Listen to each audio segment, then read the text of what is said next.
오늘 우리에게 주신 하나님 말씀은 구약성경 창세기 23장 19절 20절 말씀이 되겠습니다.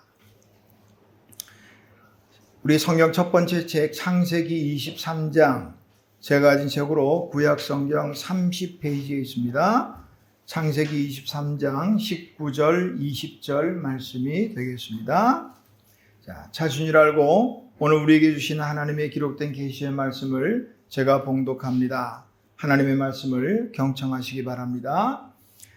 그 후에 아브라함이 그 아내 사라를 가나안 땅 마므레 앞 막벨라밭 굴에 장사하였더라. 마므레는 곧 헤브론이라. 이와 같이 그 밭과 거기에 속한 굴이 헷 족속으로부터 아브라함이 매장할 소유지로 확정되었더라. 아멘. 자리에 앉으시기 바랍니다. 기도하겠습니다. 하나님 아버지 은혜를 감사합니다. 우리 음력의 명절 첫날, 하나님의 거룩한 날 주의 전에 나와 예배하는 중에 이제 하나님의 귀하고 복된 말씀 앞에 섰습니다. 하나님이여 말씀하옵소서. 종의 입술을 통해서 하나님 주신 귀한 말씀 듣고 그 말씀대로 올 한 해도 복된 삶을 살아갈 수 있도록 도와주시옵소서. 이 시간 함께 예배하는 우리 모두에게나 또 영상으로 또 예배하는 모든 예배의 처소마다 하나님께서 복 내려 주옵시고 함께하여 주시옵소서. 예수님의 이름으로 기도하옵나이다. 아멘. 자, 먼저 우리 새해 인사 한번 할까요? 자, 앞 옆에 계신 분들 새해 복 많이 받으십시오. 새해 복 많이 받으십시오. 설 명절에도 하나님의 날을 구별해서 이 자리에 모이신 모든 여러분들 축복합니다. 하나님께 예배하는 날이 명절보다, 또 명절이면 또 헤어졌던 온 가족들이 함께 모여서 즐거운 시간을 가질 텐데 그 시간보다 하나님께 예배하는 것이 더 중요한 것 알아서 이 자리에 나오신 줄로 그렇게 믿습니다. 그러니까 예배가 얼마나 중요한가? 신학자 칼 바르트가 얘기한 것처럼 예배는 가장 중요하고 가장 긴급하고 가장 영광스러운 것이다. 오늘 그 말처럼 오늘 이 시간의 예배가 하나님께 가장 소중하고 영광스러운 예배가 될 수 있기를 주님의 이름으로 축원합니다. 오늘 그 우리 맥체인 성경 읽기로 이렇게 보니까 오늘 창세기 23장인데요. 제가 이 본문을 여기로 정하고 보니까 오늘 본문에 나오는 이 내용은 추도 예배라 그래도 되겠어요. 혹시라도 안 나오신 분들하고 추도 예배를 드려야 될 것 같으면 오늘 주보에 간략하게 해놓은 것 가지고 예배를 들으시면 추도 예배가 되겠고, 어쩌면 이 자리가 합동 추도 예배 자리가 될 수도 있겠다, 그런 생각을 하면서 준비를 해봤어요. 아브라함이 아내 사라의 죽음을 슬퍼하며 매장지를 사서 또 매장하고 장사하는 이 이야기를 다루고 있거든요. 자, 오늘 함께 또 추도 예배 드린다 하는 그런 마음으로 예배해도 좋겠다는 생각을 해봅니다. 자, 오늘 23장 본문에 속에 있는 이 창세기 23장은 사라의 죽음으로 시작하고 있어요. 자, 1절과 2절 우리가 읽지 않았지만 1절과 2절에 보니까 사라가 127세를 살았으니 이것이 곧 사라가 누린 횟수라. 사라가 가나안 땅 헤브론 곧 기럇 아르바에서 죽음에 아브라함이 들어가서 사라를 위하여 슬퍼하며 애통했다. 이런 말씀으로 시작하고 있거든요. 성경에는요, 여자가 몇 살까지 살다 죽었다고 하는 기록은 오직 사라가 유일하다고 그래요. 한번 찾아보세요. 정말인가 아닌가. 여성의 인권이 오늘날과 많이 다른 이 그때 시대였기 때문에 여성의 향년을 기록한다는 것은 대단히 주목받을 만한 일이다 생각을 해봅니다. 당시 여성들의 결혼의 연령은 보통 10대 후반이니까 아마 사라가 127세를 살았으니까 아브라함하고 아마 100년이 넘도록 그야 살았다. 이렇게 보면 되겠습니다. 100년이 넘도록. 자, 그 아내 사라가 죽으니까 아브라함이 슬퍼하며 애통합니다. 사라의 죽음 앞에서 아마 지나간 이 100여 년에 함께 했던 그 세월들이 주마등처럼 지나갔겠죠. 아브라함에게 사라는 어떤 존재였을까? 오늘 우리 명절에 먼저 떠나가신 우리 조상들 생각하면서 그분은 나의 삶에 어떤 존재였을까? 뭐 그런 생각을 해본다면 어떤 분은 그러더라고요. 이 아브라함을 믿음의 조상이라 말하는데 아브라함의 믿음이 더 좋을까? 사라의 믿음이 더 좋을까? 뭐 그렇게까지도 말할 정도로 사라는 참 훌륭한 여인이었다. 그렇게 말을 해요. 하나의 그 글을 소개하겠습니다. 리차드 스트라우스라는 분이요 쓴 책이 있는데 우리말로는 참 사랑의 이야기 이렇게 제목을 번역을 해놨는데 Famous Couples of the Bible 하는 말인데요. 성경에 나오는 훌륭한 혹은 유명한 부부의 이야기 이렇게 말하는 거예요. 직역한다면 거기에 대해서 이 훌륭한 부부 가운데 하나를 아브라함과 사라를 들었어요. 그러면서 사라에 대해서 이렇게 기술을 했습니다. 사라는 결코 연약한 여자가 아니었다. 결단력이 없는 여자도 아니었고 의타심이 강하거나 머리가 텅 빈 여자도 아니었다. 그는 지적이고 능력 있는 여자였다. 격조 높은 가정교육과 품위 있는 매력, 우아한 몸가짐 뿐만 아니라 사라는 아름다운 미모까지 두루 갖춘 훌륭한 여인이었다.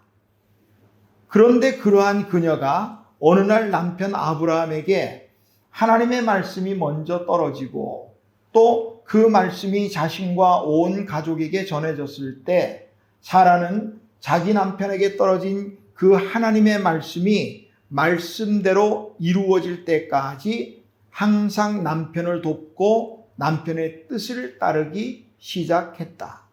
남편을 부를 때는 주라고 불렀다. 심지어 사라는 남편이 이해할 수 없는 행동, 때로 철없는 행동을 할 때에도 믿음을 가지고 남편을 따랐다. 여기까지만 소개합니다. 사라가 대단히 훌륭한 여인이었다는 거죠. 머리가 텅 빈 여자가 아니었고 지적이었다. 글쎄 어느 날 갑자기 하나님이 아브라함에게 나타나셔서 내 본토 친척 아버지 집을 떠나라. 어찌 보면 아브라함은 그래서 하나님 말씀을 직접 들었으니까 하나님이 나더러 가라고 하시는구나. 막 이렇게 믿음을 가지고 확신을 가지고 떠났을 수 있어요. 그런데 아내에게 어느 날 갑자기 여보 하나님이 어제 나에게 떠나라셨어. 갑시다. 그러면 아내 입장에서 우리 아내들 만약에 남편이 어느 날 갑자기 여보 철원을 떠나서 갑시다. 어디로? 몰라 나도. 이 양반이 가만있어 봐. 벌써 치매기가 오나? 뭐 그럴지도 모르겠어. 생각 없이 그냥 따라 나선 게 아니라는 거예요. 믿음으로 따라 나섰다는 거예요. 심지어 남편이 이해할 수 없는 행동, 때로 철없는 행동을 할 때에도 믿음을 가지고 남편을 따랐다. 아마도 아브라함이 2번씩이나 아내를 아내라고 말 못하고 누이라고 거짓말하고 이런 상황. 또 언젠가는 그 눈에 넣어도 아프지 않을 그 독자 이삭을 번제로 드리겠다고 데리고 가던 그때 일, 막 그런 일들을 말하고 있는 듯 합니다. 그래도 사라는 아무 말 없이 남편 아브라함에게 순종했다 하고 성경은 기록하고 있습니다. 베드로전서 3장 1절 이하에서 사도 베드로는 아내들에게 권면을 해요. 남편에게 복종하라. 이렇게 권면을 하는데 자, 베드로전서 3장 2절에서 4절 말씀을 제가 현대인의 성경으로 읽어드리겠습니다. 남편들은 여러분이 그러니까 아내들이 하나님을 섬기면서 깨끗한 생활을 하는 것을 지켜보고 있습니다. 여러분은 겉모양만 화려하게 꾸미지 말고 유순하고 정숙한 마음가짐으로 속사람을 아름답게 하십시오. 그것은 하나님 보시기에 매우 귀한 일입니다. 아내들에게 남편에게 복종할 것을 지금 권면하고 있어요. 그러면서 이 복종했던 대표적인 여인으로 사라를 예로 들고 있어요. 베드로전서 3장 6절에 보니까 현대인의 성경을 읽어드립니다. 사라는 자기 남편인 아브라함을 주라고 부르면서 그에게 복종했던 것입니다. 여러분도 사라를 본받아 어떤 일에도 두려워하지 않고 선한 일을 하면 그녀의 딸이 됩니다. 사라는 남편을 주님 대하듯 했다는 거예요. 주님 대하듯 복종하며 어떤 일에도 두려워하지 않아요. 갑시다. 하나님이 떠나라 합니다. 예, 알겠습니다. 두려워하지 않는 거예요. 떠나는 거예요. 이 모든 일에. 그런 아내의 죽음, 그 앞에 두고 아브라함은 대단히 슬펐던 거죠. 어느 교회 성경 공부 시간에 이 남편에게 복종하라 이 말씀을 배우는 시간이 있었던 모양이에요. 그래서 자매들에게, 이제 여자 집사님들이겠죠. 아내들이여 남편에게 복종하기를 죽게 하듯 하라 그랬는데, 어때요 집사님? 이 말씀 들으면 어떤 생각이 듭니까? 그랬더니 그렇게 말하더랍니다. 남편이 주님만 같으면야 얼마든지 하지요. 그랬다는 거예요. 그런데 그거 아세요? 성경에는 남편이 주님 같으면 죽게 하듯 복종하라 그렇게 말하지 않았다는 거예요. 남편을 죽게 하듯 복종하면 그것뿐이에요. 어쨌든 아브라함에게는 더없이 좋은 사라 아내였지만 그 사라도 결국 죽었다는 이야기로 오늘 23장이 시작이 됩니다. 전도서 3장 1절과 2절에 보니까 범사에는 기한이 있고 천하 만사에 다 때가 있다고 그랬어요. 날 때도 있고 죽을 때도 있고, 날 때와 죽을 때가 있다는 거예요. 요즘 100세 시대를 이야기합니다. 100세 시대. 어떤 분은 100세를 넘기기도 하더라고요. 그러나 어떤 분은 절반도 못 살기도 하고 그래요. 그러나 한 가지 분명한 거는요, 누구나 다 죽는다는 거예요. 누구나 다. 찬송가 67장 4절에 보니까 질그릇같이 연약한 인생, 질그릇 같다.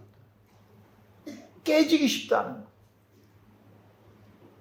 사람이요, 대형 교통사고, 지진, 건물이 무너지고 그렇게 해서만 죽는 거 아니더라고요. 요즘 코로나 3년 기간을 우리가 지나가면서 보니까 눈에 보이지도 않는 바이러스 때문에 맥없이 죽어가더라고요. 몸에 혈관 하나 터져도 그냥 죽어. 사람 참 별거 아니에요, 보면은. 저보다 연세 많은 분들에게 죄송하지만 제가 이제 60이 좀 넘고 보니까 이제 철이 좀 드는지 인생이 도대체 뭘까? 그 생각을 하게 됩니다. 사는 게 뭐며 죽는 건 또 뭐냐? 그런 인생의 고민을 하게 되더라고요.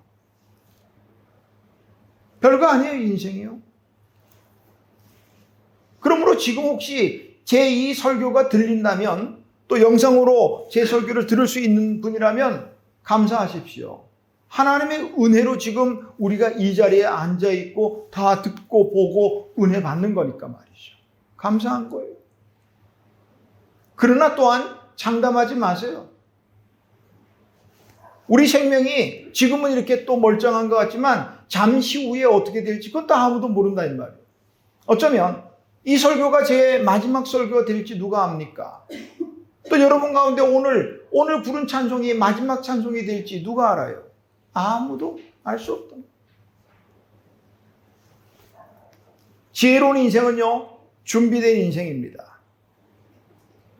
언제든지 하나님이 부르시면 그저 예 하고 달려갈 수 있는 준비, 믿음으로 준비해야 합니다. 히브리서 11장 11절에 보니까 사라에 대해서 이렇게 말하고 있어요. 그의 아내 사라도 이제 나이가 많은 여자인데다가 원래 아이를 가질 수 없는 사람이었지만 믿음이 있었기 때문에 아이를 가질 수 있는 능력을 받았습니다.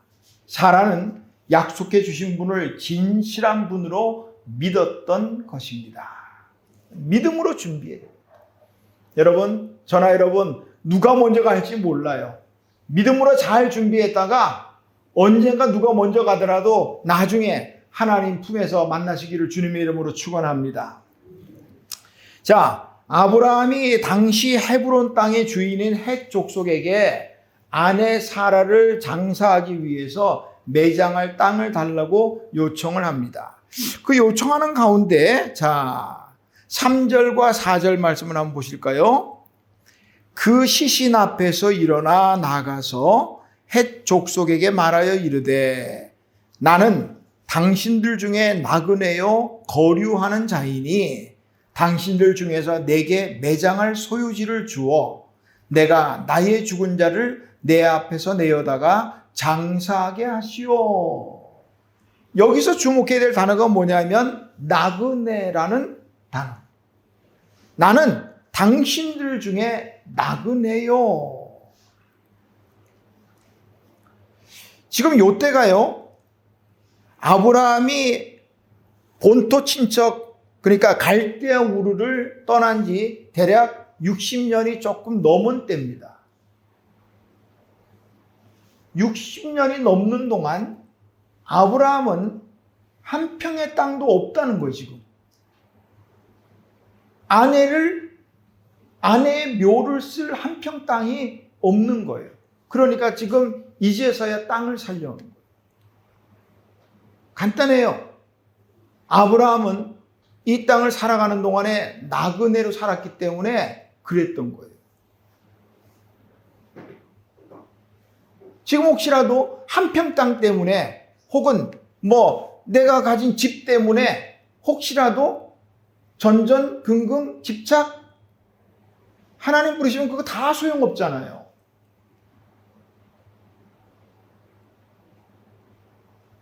인생이 다른 거 없더라고요. 내 집 하나 가졌으면 내 집 새빵살이의 그 서러움 그거 피하고자 내 집 한 칸 마련해서 조그마한 집 한 칸 간신히 어떻게 해서 죽을 힘을 다해 만들어 놓으면 그 끝난 거 아니더라고요. 당장은 온 세상 다 얻은 것 같겠지만 욕심이 스물스물 자라기 시작합니다. 방 2칸이었으면 거실이 좀 있었으면 어느 집은 화장실이 2개라던데 자꾸 그러다 어느 날 하나님 부르시면 뭐 할 건데요, 그거? 아무것도 아니다. 성경은 우리 인생이 나그네라고 많은 곳에서 말씀하고 있어요. 시편 39편 12절에서 다윗은 이렇게 고백합니다. 나는 주와 함께 있는 나그네이며 나그네라는 거.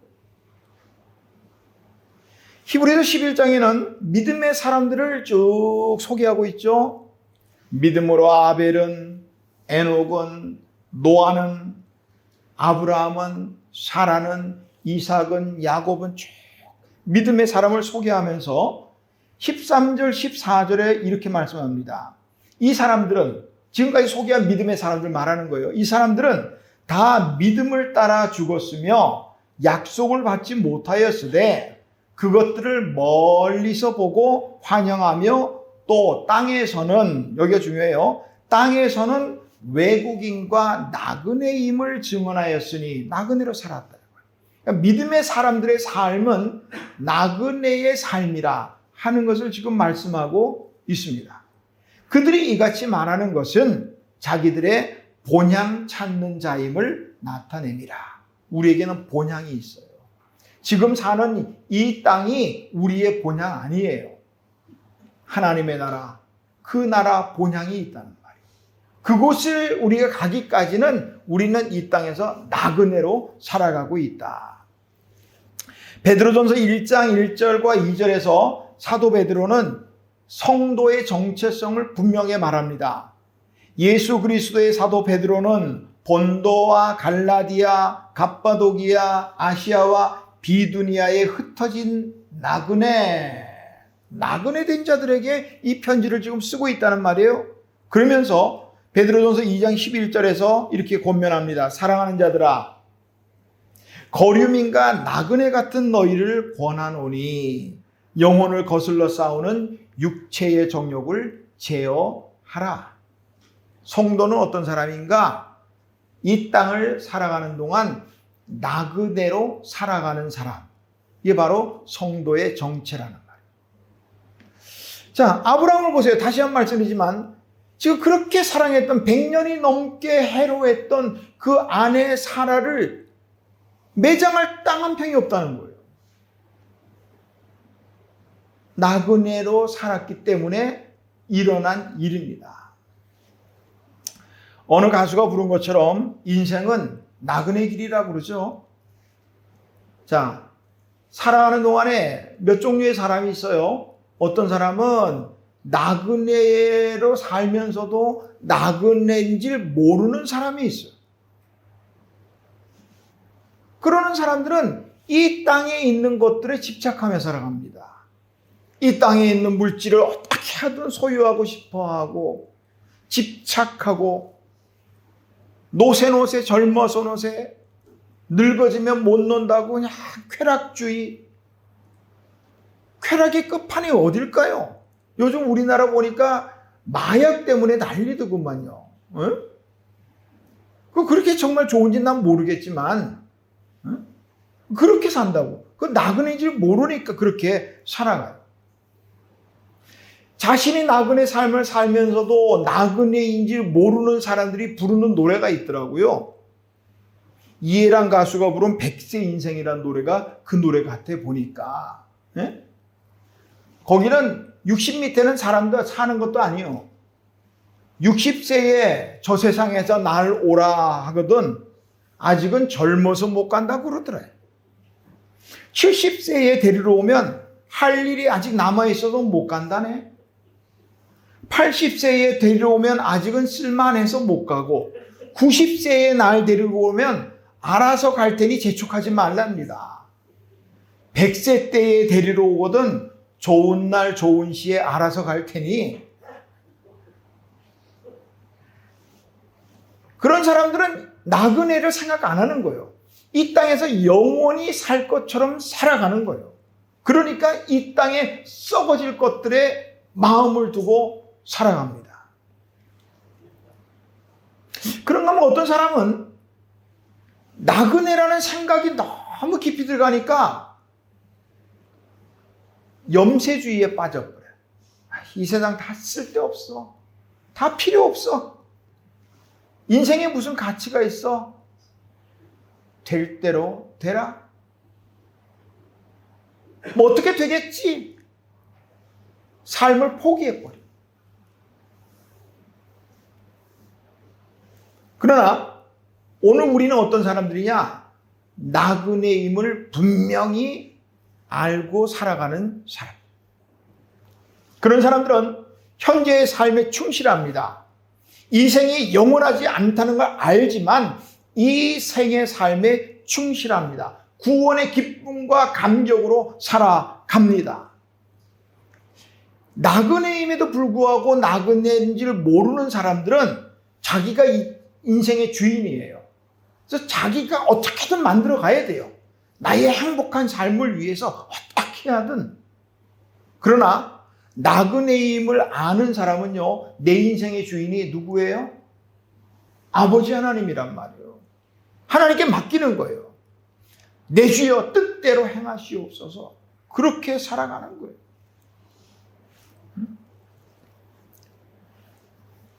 나그네의 삶을 살아가는 사람은 인간의 생사, 화복을 주관하시는 분이 하나님이시라는 걸 분명히 압니다.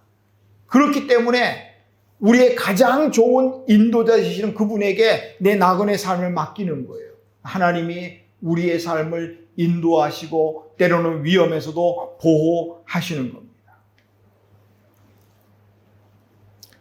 자, 이제 아브라함이 헷족속에게 매장지를 요구하죠. 자, 장사하게 해주십시오. 그랬더니 5절에 보니까 헷족속이 어떻게 말합니까? 내 주여, 당신은 우리 가운데는 하나님의 세우신 지도자이시니 우리 묘실 중에서 좋은 것을 택해서 당신의 죽은 자를 장사하소서. 우리 중에서 자기 묘실에 당신의 죽은 자 장사함을 금할 자가 없으리이다.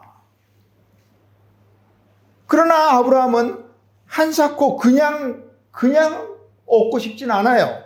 7절 보니까 일어나서 몸을 깊이 굽히고 또 다시 재쳐 말합니다. 아닙니다. 나로 죽은 자를 장사하게 하십시오. 그 땅에 에브론에 있는 그 땅, 그 반머리에 있는 막벨라 굴, 그 땅을 내게 주도록. 그러면 내가 충분한 대가를 지불하겠습니다. 그냥은 아닙니다. 그랬더니 또 에브론이 말해요. 땅 주인이 아닙니다. 그리 마시고 그저 그 굴도 그 밭도 다 드릴 테니까 그냥 매장하시고 마음대로 쓰십시오. 이렇게 나온 거예요. 아브라함이 충분한 대가를 지불하겠다는데도 에브론은 아브라함이 원하는 밭과 굴을 그냥 쓰라는 거예요. 우리말대로 공짜로 그냥 쓰라는 거예요. 헷족속이 정말 무소유의 정신과 욕심이 전혀 없었을까? 아니면 아브라함에게 대한 그 지극한 존경심 때문에 그랬을까? 근데 이어지는 내용 보면 결코 그렇지 않습니다. 공짜로 하라고 자꾸 그러니까 다시 아브라함이 12절 다시 몸을 굽혀서 또 말합니다. 아닙니다. 그 땅의 모든 헷족속이 듣는데 당신의 밭값을 내가 지불하겠습니다. 그랬더니 그제서야 에브론이 14절에 대답하지요. 15절 내 주여 내 말을 들으소서. 땅값은 은 400세겔이나 그것이 나와 당신 사이에 무슨 문제가 되리까? 당신의 죽은 자를 장사하소서. 2번씩이나 그냥 공짜로 쓰라고 그냥 그 밭도 굴도 다 주겠다고 말하더니 짐짓한다는 말이 그 땅은 은 400세겔인데 그거 가지고 이렇게 나와. 은 400세겔 구약에 나오는 이 금전의 가치를 우리가 좀 봐야 되겠어요. 한 세겔은 4일치의 일당입니다. 그러니까 요즘 뭐 일당 그냥 한 10만 원 잡으면 40만 원인 거예요. 하루 일당 10만 원, 그러면 40세겔, 400세겔이니까 1억 6천만 원. 글쎄, 요즘 뭐 1억 6천만 원이면 있는 분들에게는 돈 같지도 않을 수도 있겠어요. 그런데 그 굴 하나 있고 땅 몇 평이나 되는지 모르겠지만 그 땅이 1억 6천이라고요? 자, 한번 그 계산 한번 해볼까요? 사무엘하 24장에 가면 다윗이 범죄한 거 하나 나와요. 말년에 교만해졌어요. 그래가지고 인구조사를 시킵니다. 내 휘하에 내 사람들이 몇 명이나 될까? 내 강한 군사력 얼마나 될까? 조사시켰어요. 그게 하나님의 분노를 샀습니다. 하나님이 엄하게 징계하셨거든요. 전염병으로 7만 명이 죽어갑니다. 엄청나게 화가 나셨어요. 그 분노를 잠재우기 위해서 한 방법이 뭐냐? 선지자 가시요 다윗에게 말합니다. 왕이여, 빨리 아라우나의 타작마당에 가서 그 마당에 하나님의 위에서 번제단을 지으십시오. 예배드리십시오. 그래야 하나님 진노 멈춥니다. 그랬거든요. 그러니까 다윗이 그 말을 듣고 아라우나에 갔습니다. 야, 내가 네 타작마당 사서 하나님께 번제를 드리고 이 진노를 멈춰야겠다. 그랬더니 아라우나가 말합니다. 왕이여, 그냥 가지십시오. 내가 하나님께 번제하고 예배드리 재단을 쌓는데 무슨 돈입니까? 쓰십시오. 그랬더니 다윗이 아니다. 절대로 값없이 그냥은 안 된다. 하고 그 밥값을 그 아라운의 타작마당 값을 지불했는데 얼마였느냐? 은 50세겔입니다. 글쎄요. 아라우나의 타작마당의 크기와 에브론의 막벨라밭 굴의 크기가 얼마나 차이가 있을지 모르지만 말이죠. 아브라함 족장 시대는 대략 주전 2000년에서 1700년 경입니다. 그리고 다윗이 아라우나의 타작마당을 산 건 주전 970년 경입니다. 대략 1000년 이상의 차이가 나는 거예요. 1000년 전에 값이 50세겔이었는데 1000년 후의 값이 50세겔인데 1000년 전에 400세겔이란 말이요. 이거는 바가지 아니라 칼만 안 들었지 그거요. 이 은 400세겔이라는 이 값은요. 학자들은 여기에 대해서 이렇게 말해요. 그 당시 상인들의 관행이 그렇다는 거예요. 만약에 에브론이 2번이나 그냥 쓰십시오. 이렇게 해서 아브라함이 고맙습니다 하고 썼다면 그거는 에브론을 모욕하는 행위다. 그래서 나중에 그거 내 땅 내놔요. 그럴 수 있다는 말이에요. 원래 장사들 상인들은요. 그렇게 흥정을 시작한다는 거예요. 그 땅값의 2배 이상을 부른다는 거예요. 그럼 어떻게 해요? 사는 사람은 절반을 확 깎아야 돼. 그래서 흥정하다가 적당한 가격이 되는 거예요.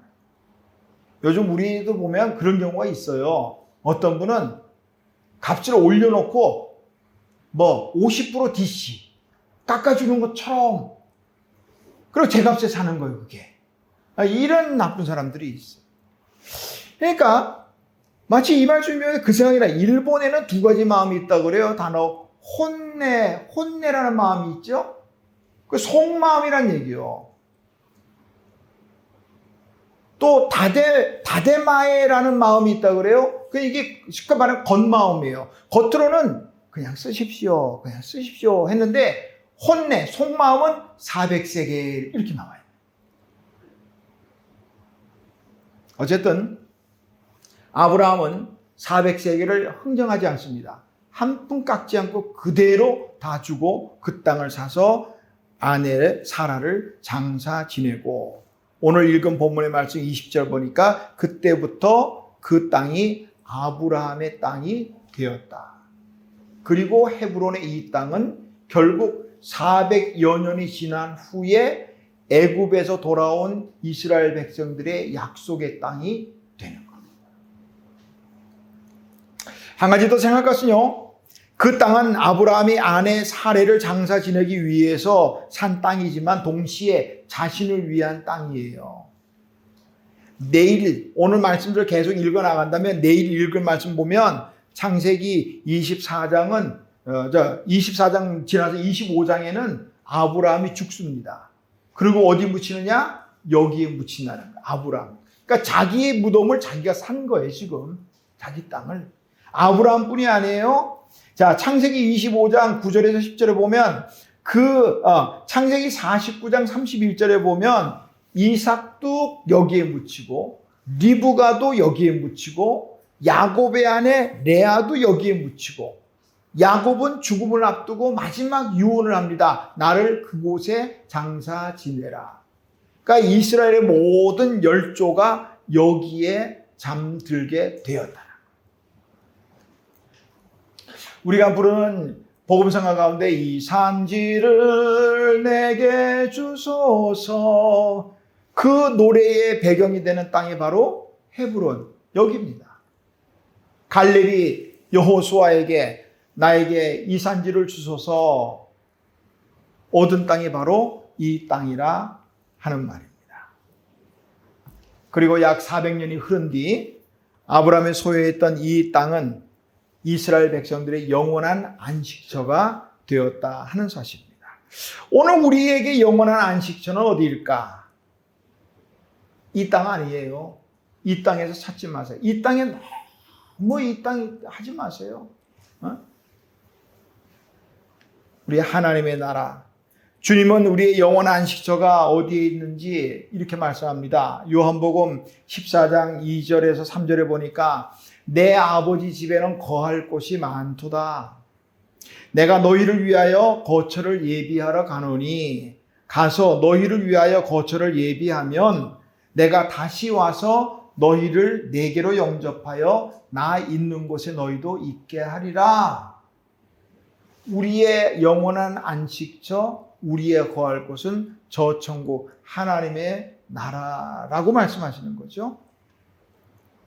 오늘 예배 후에 온 가족들이 또 함께 할 텐데요. 어느 명절에 온 가족들이 모여서 성묘를 했대요. 또 믿는 집들은 추도 예배도 하고 안 믿는 집들은 차례도 지내겠지만 하고 난 다음에 음식을 먹으면서 이제 서로 이야기도 나눕니다. 우리 어르신들 돌아가신 분들 할아버지 할머니 생각도 하면서 또 어떻게 지내느냐 안부도 묻고 쭉 하고 이제 다 성묘 마치고 돌아갈 시간이 됐어요. 자, 돌아가셔야 되니까 어른 중에 한 분이 5살 꼬마에게 그렇게 말을 했어요. 아무개야, 야, 네가 할아버지 할머니한테 마지막 인사드리자. 그러고 가자. 그랬대요. 그러니까 5살 꼬마가 인사를 했습니다. 무덤 앞에 할아버지 할머니 무덤 앞에서 그렇게 인사했어요. 할아버지 할머니 오래오래 사세요. 인사를 했대요. 이거 웃어야 될까? 아이가 실수했을 수도 있겠어요. 그러나 틀린 말은 아니에요. 하나님의 사람들은 죽어도 살겠고, 이 성경 말씀이거든요. 죽어도 살겠고, 비록 육신은 이 생에서 떠나가지만 하나님의 품에서 영원히 살게 될 것입니다. 우리의 영원한 안식처가 되는 저 천국 바라보며 음력으로 새해 다시 출발하시기를 주님의 이름으로 축원합니다.